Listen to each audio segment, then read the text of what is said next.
Prends une minute, questionne-toi. Souhaites-tu élever la prochaine génération de leaders ou de dictateurs ? Je pense sincèrement que le futur se construit dès aujourd'hui, dans chaque mot que nous prononçons, dans chaque geste que nous faisons, mais surtout dans la manière dont nous élevons puis éduquons nos enfants. Salut à toi, bienvenue dans la saison 2 d'Ensemble Impactons Demain, renommée pour l'occasion Ensemble Impactons Demain Éducation, le podcast dédié à l'éducation positive. Chaque semaine, j'explore avec toi les facettes d'une parentalité saine, des façons innovantes d'accompagner nos enfants, afin que nous, parents, professionnels, société, nous impactions positivement l'avenir. Alors je suis Vincent Lopez, coach professionnel certifié spécialisé en éducation et en parentalité positive. Je suis passionné par l'humain, par l'éducation et l'importance de relations familiales saines et constructives. Au programme, je te propose des conseils pratiques, des recherches éclairantes, tout pour t'accompagner dans cette merveilleuse aventure qu'est l'éducation. Ensemble Impactons Demain Éducation, c'est bien plus qu'un simple podcast. C'est un mouvement vers une parentalité consciente et éclairée. Parce que le futur, il commence avec les leçons qu'on enseigne aujourd'hui. Rejoins-nous dans cette aventure pour ensemble impacter l'avenir par l'éducation. Salut à toutes et à tous, super content de te retrouver pour l'épisode numéro 53 de Ensemble Impactons Demain Éducation. Alors aujourd'hui, on va aborder notre dernière partie, notre troisième épisode et dernier épisode sur le développement de l'enfant, les axes de développement, etc. On a parlé principalement des grandes théories qui font qu'aujourd'hui on a cette vision que nous avons du développement de l'enfant. On a également parlé des différents axes du développement de l'enfant à l'exception de celui par lequel je vais commencer aujourd'hui, à savoir le développement éthique et moral. Et ensuite de ça, je te partagerai des conseils pratico-pratiques qui te permettront de soutenir le développement de ton enfant en fonction de son âge et de l'étape de développement dans laquelle il se trouve. On terminera cet épisode par des ressources, des livres, des podcasts, des sites internet qui me semblent vraiment être des ressources intéressantes si tu as envie d'aller creuser le sujet. Ces ressources-là viendront s'ajouter aux ressources que je t'ai déjà mises dans les épisodes précédents, le 51 et le 52, les ressources que tu avais dans la description de ces épisodes et les ressources que tu auras bien sûr dans la description de celui-ci qui ont servi à construire cet épisode. Voilà, c'est parti, on y va et on attaque tout de suite avec le développement éthique et moral de l'enfant. Alors, le développement éthique et moral, par qui il a été mis en lumière, je dirais, il a été mis en lumière par un psychologue américain qui s'appelle Lawrence Kohlberg.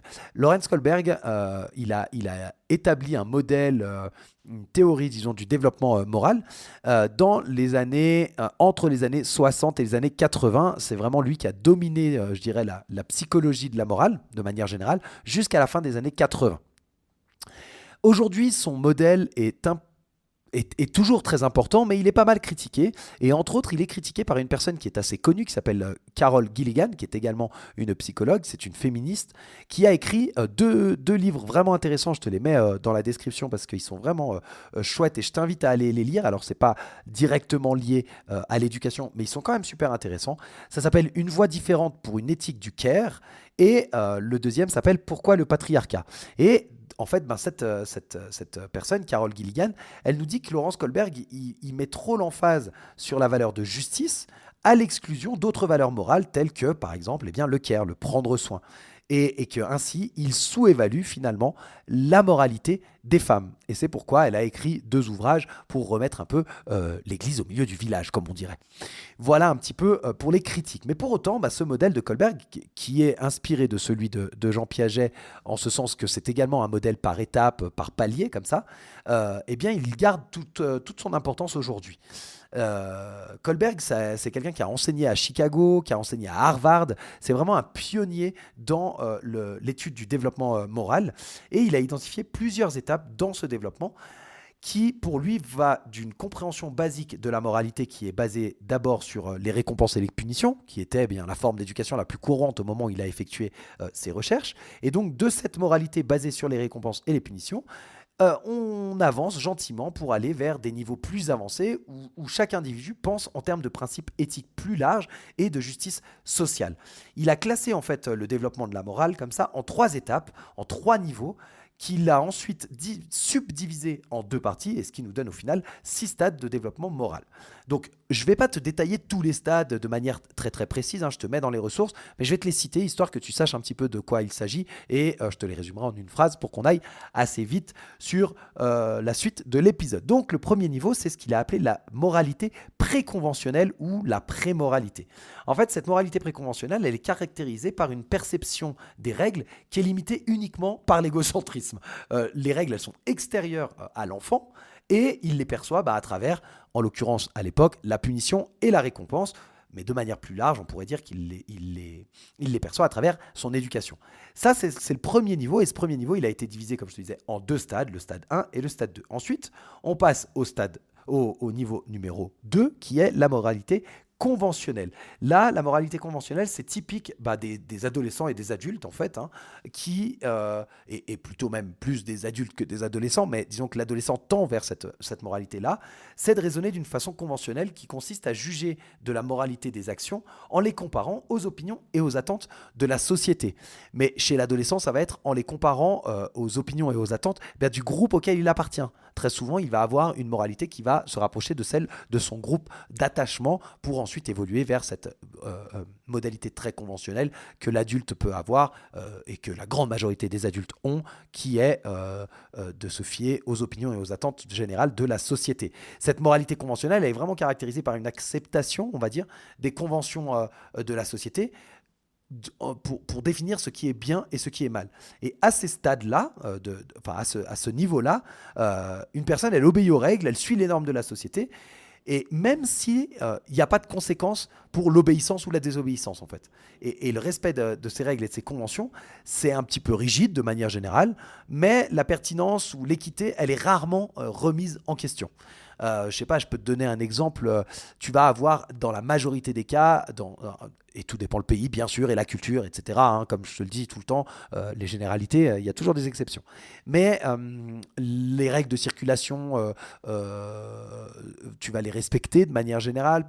Traverser au rouge, tu ne vas pas le faire. Enfin voilà, il y a des règles comme ça qui vont faire que tu appliques des règles, des règles conventionnelles. Et puis tu vas voir des gens, par exemple, si je reprends l'exemple du passage au rouge, le passage piéton, tu as des gens qui vont, même s'il n'y a personne, qu'il n'y a aucune voiture qui est là, vu que le feu pour piétons est rouge, ils ne vont pas traverser.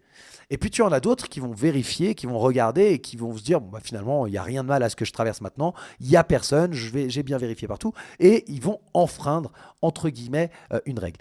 Ça c'est ce qu'on appelle le troisième niveau un petit peu de moralité. On pourrait en tout cas le rapprocher du troisième niveau qu'a identifié Lawrence Kohlberg. Ce troisième niveau, c'est le post-conventionnel. C'est la moralité post-conventionnelle ou moralité basée sur des principes. La moralité post-conventionnelle, elle est vraiment orientée vers les principes qui se situent au-delà des balises que la société va avoir mises. Kohlberg, il estime qu'il y a 20 à 25% seulement des adultes qui vont atteindre ce troisième niveau et les stades qui composent ce niveau. Les personnes qui se situent à ce niveau-là, elles peuvent désobéir aux règles qui ne sont pas compatibles avec leurs propres principes. Si je reprends, alors c'est quelque chose de très simple, mais si je reprends l'exemple de mon feu rouge, on n'est pas vraiment dans de la morale et de l'éthique, mais tout de même, il y a une règle qui dit on ne traverse pas au feu rouge.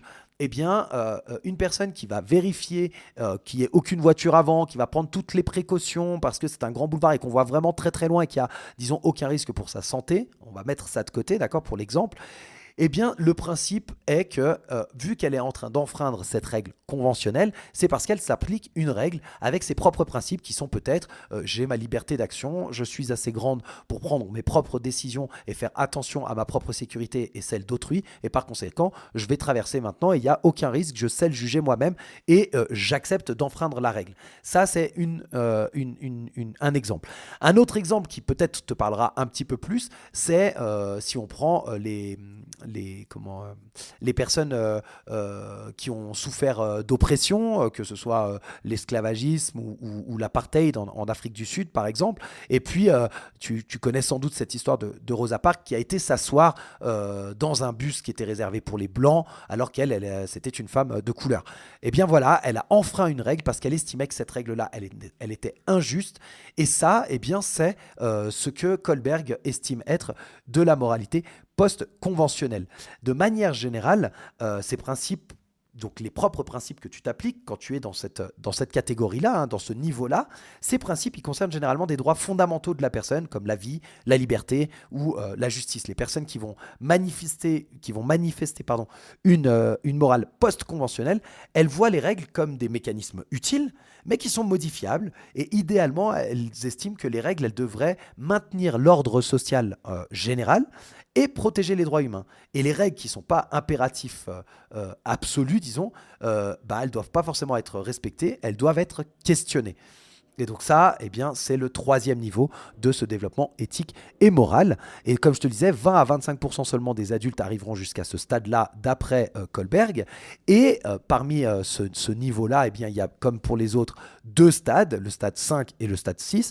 Et il nous dit même qu'il y aurait seulement, d'après lui, 13% de la population adulte qui pourrait atteindre le stade 6.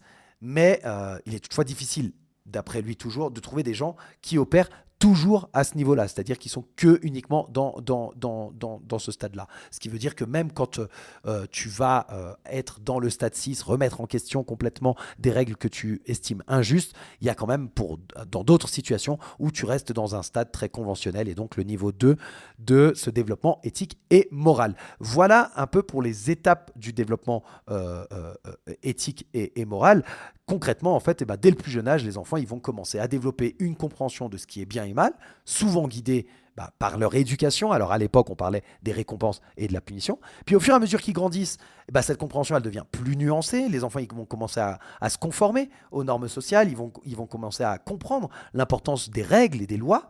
Et puis, vers la préadolescence et l'adolescence, à ce moment-là, ils vont commencer à réfléchir à des principes éthiques de manière un peu plus abstraite, un peu plus complexe. Ils vont commencer à remettre en question même certaines règles, à les évaluer en fonction de principes éthiques ou de principes moraux qui sont plus larges. Et c'est une période où ils sont capables de comprendre des concepts tels que la justice, tels que les droits, tels que la responsabilité. C'est important de noter que même si les enfants ils progressent à travers ces différentes étapes, ils peuvent toujours recourir à des niveaux de raisonnement moraux qui sont plus bas dans certaines situations. Par exemple, même si un enfant, un préadolescent, il comprend des principes éthiques complexes, il peut toujours agir selon des normes sociales pour éviter des punitions ou alors pour obtenir des récompenses dans certaines circonstances. Notre rôle à nous, en tant que parents, en tant que professionnels, c'est de soutenir le développement éthique des enfants en leur présentant des situations qui vont les encourager à réfléchir à des dilemmes moraux, en discutant de principes éthiques, en leur donnant des exemples de comportements éthiques dans la vie quotidienne.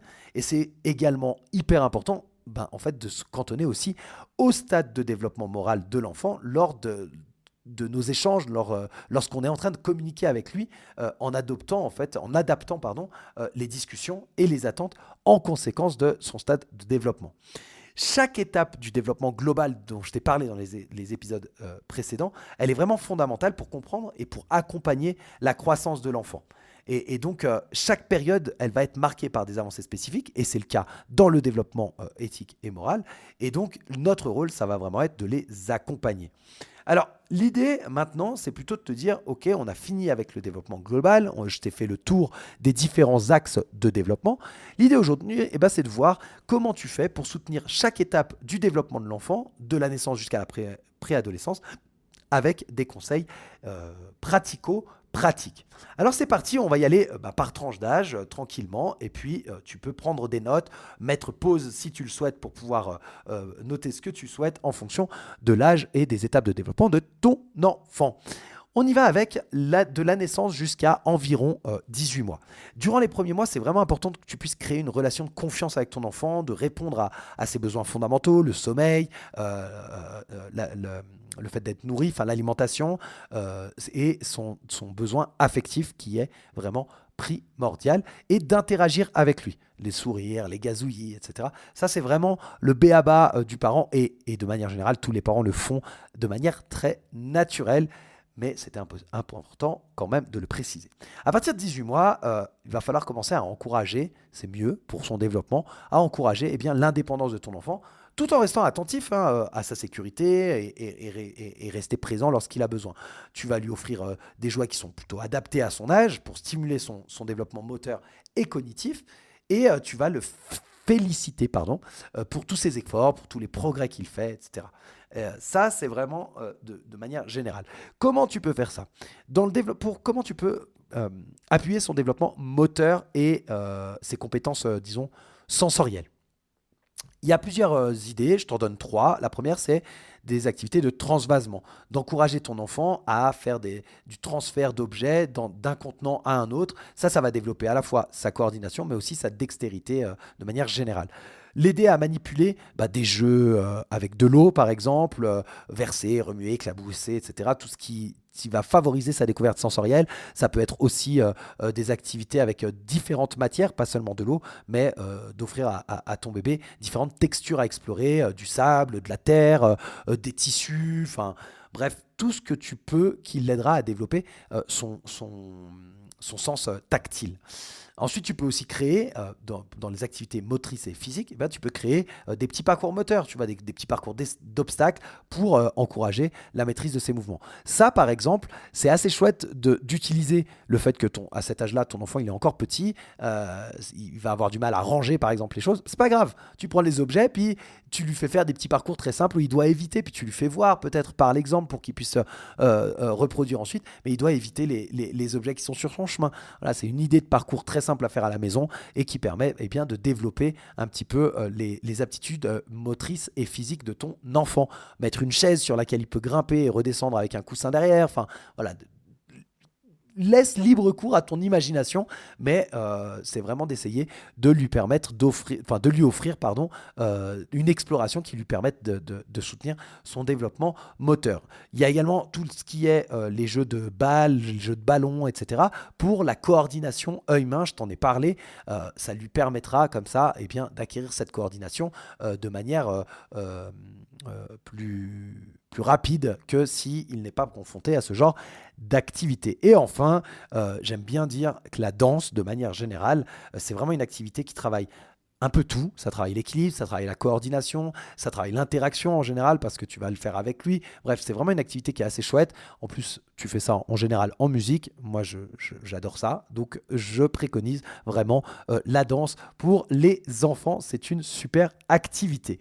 Ensuite, il y a toutes les activités, disons, créatives et artistiques, dessin, peinture. Le fait d'encourager ce genre d'activité avec des outils qui sont adaptés à son âge, ça va stimuler la créativité, mais aussi la motricité fine. Un des petits tips que je peux te donner, c'est que dans les institutions petite enfance dans lesquelles j'ai travaillé, on accueillait tout type d'enfants, on faisait de l'inclusion pédagogique, et donc il y avait des enfants avec des retards de développement, des troubles du développement, des troubles du comportement, enfin bref, peu importe.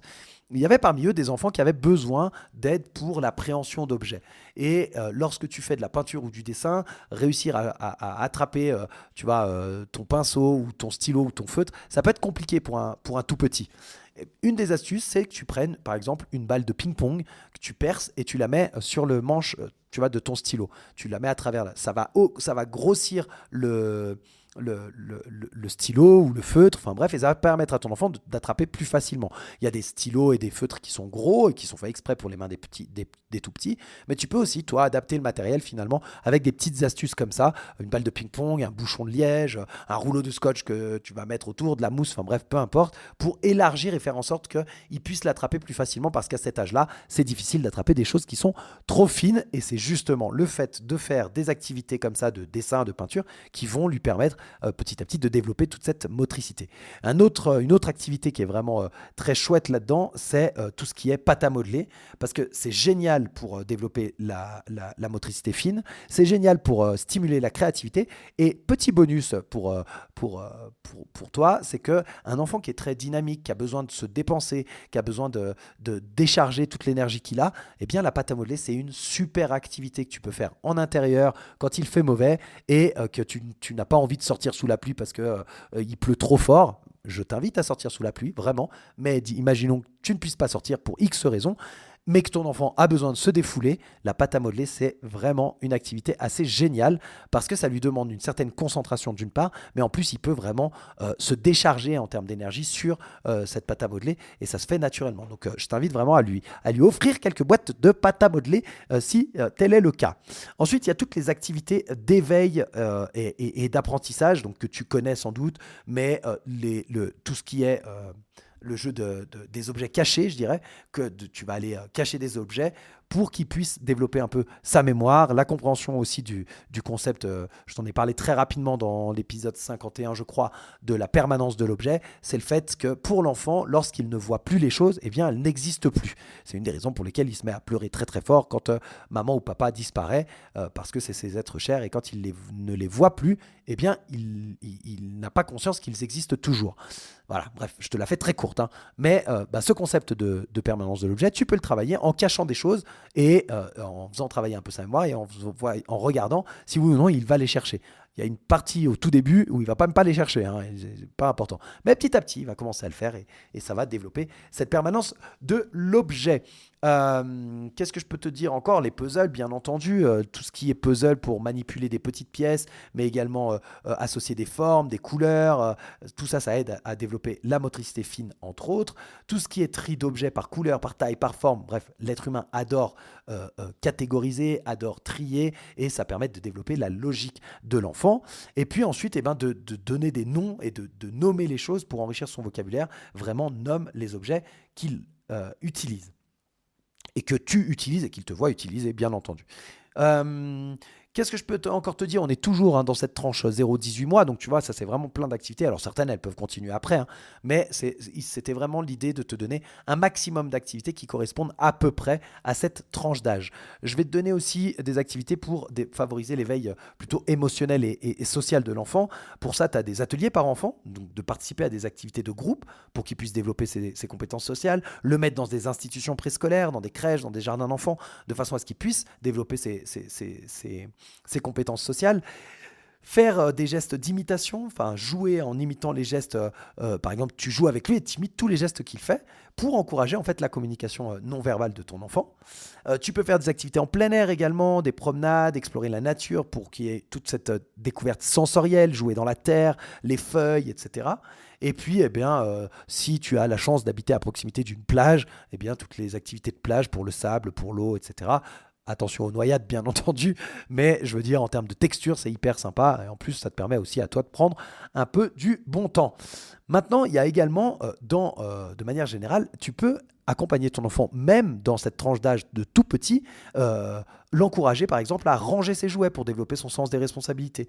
L'encourager aussi dans la préparation des repas avec des tâches très très simples. Quand il est suffisamment grand pour réussir à renverser quelque chose, tu lui donnes, je sais pas, tu es en train de préparer une pâte à crêpes, c'est lui qui verse la farine dans le grand saladier. Tu vois, j'en sais rien, ou il mélange, tu lui donnes juste pour qu'il fasse le geste de mélanger. C'est simplement pour lui permettre de participer aux tâches quotidiennes et lui donner un peu du sens des responsabilités et du partage. Tu peux lui confier des tâches qui sont adaptées à son âge, bien sûr, et l'impliquer dans des routines un petit peu comme ça familiales. Et enfin, une activité qui est inévitable, j'ai envie de te dire, et ce, quasiment tout au long de sa vie, eh bien, c'est la lecture d'histoire. C'est vraiment crucial pour le développement du langage et de l'imagination. Alors, il faut choisir des textes qui soient assez courts, en fonction de son âge, des illustrations qui soient attrayantes, etc. Enfin bref, mais de choisir quelque chose d'adapté à son âge et de faire de la lecture avec lui et petit à petit de le laisser lui tourner les pages. Enfin, c'est vraiment une activité qui est géniale et qui va permettre de développer énormément tous les axes de développement. Je te mets bien sûr dans les sources d'autres sources, en l'occurrence sur Bébé Joli, sur Naître et Grandir aussi, ou sur les pros de la petite enfance. Tous ces sites-là, ils fournissent pas mal d'idées sur des activités pour accompagner et soutenir le développement global de ton enfant durant ses premiers mois de vie qui sont assez cruciaux.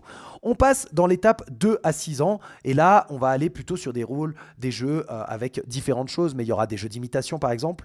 C'est super important dans cette tranche d'âge et tu vas pouvoir encourager ton enfant à imiter des activités quotidiennes, jouer à des jeux de rôle, à jouer à la poupée, à jouer au docteur, à jouer à tout ce que tu veux, au pompier, à imiter maman en train de faire du bricolage, à imiter papa en train de faire la cuisine. Tu noteras que intentionnellement, souvent, je prends des références très stéréotypées et que je les inverse parce que ça fait également partie du développement de l'enfant. Mais je pourrais te faire tout un nouvel épisode sur ce développement stéréotypé de l'enfant dans nos sociétés. Après, au niveau du langage, de parler avec ton enfant, de nommer les objets, de nommer les actions que tu fais, ça enrichit son vocabulaire. Et de manière générale, pour le développement social, de créer des opportunités où il peut aller jouer avec d'autres enfants. D'enseigner aussi les bases du partage, de la coopération, etc., etc. C'est important que tu puisses proposer des activités qui stimulent à la fois sa motricité, son langage, son imagination et sa socialisation. Alors, très rapidement, dans les activités, il peut y avoir des jeux d'imitation, il peut y avoir des jeux d'exploration de l'environnement, il peut y avoir des petits défis de motricité fine comme tourner la page d'un livre ou manipuler des petits objets pour la motricité fine. Au niveau du langage, il y a tout ce qui est conversation, mais comme je te l'ai dit, il y a également tout ce qui est lecture d'histoire pour nourrir son imagination et son langage. Pour développer tout ce qui est imagination, bien entendu, il y a également tout ce qui est jeu de rôle, inventer des histoires avec des figurines, avec les poupées, etc. Et l'encourager à créer comment on dit déjà, des scénarios. Voilà, je vais y arriver.